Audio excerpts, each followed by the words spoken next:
if you have inflammatory bowel disease, you know how important it is to track your food because you're always trying to find out, what is helping you and what is hurting you.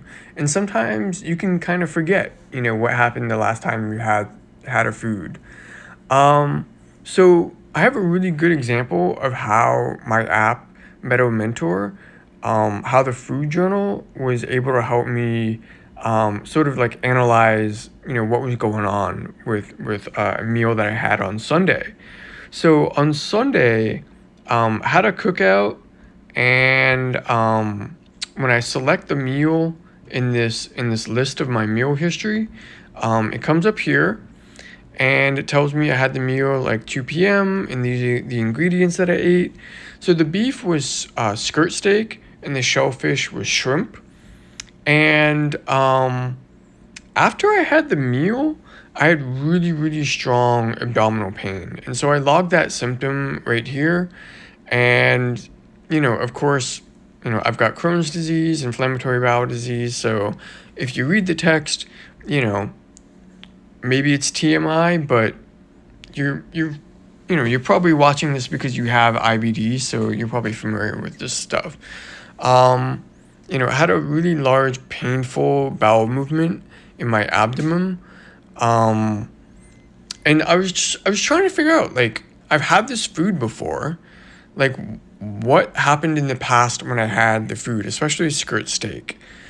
And so what I did is I asked my AI. So what I need to do is I need to filter this. So I don't want the AI to analyze the meal that I had on Sunday.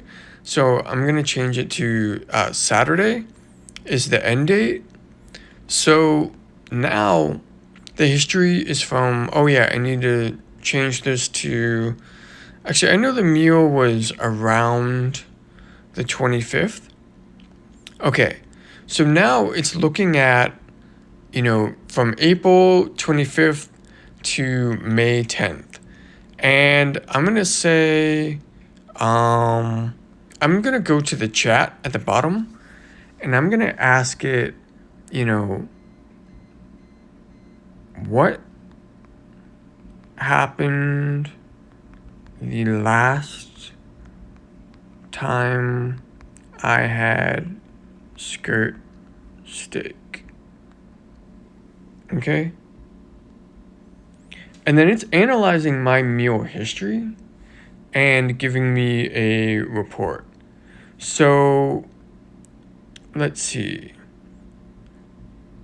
So it's going to talk about like all of the meals that I had, just because that's what this feature does. Like it looks at all of your meal history and it does like a little report about it.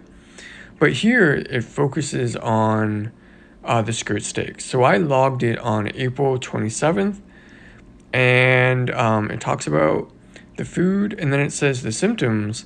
So all that I wrote was that I had gas.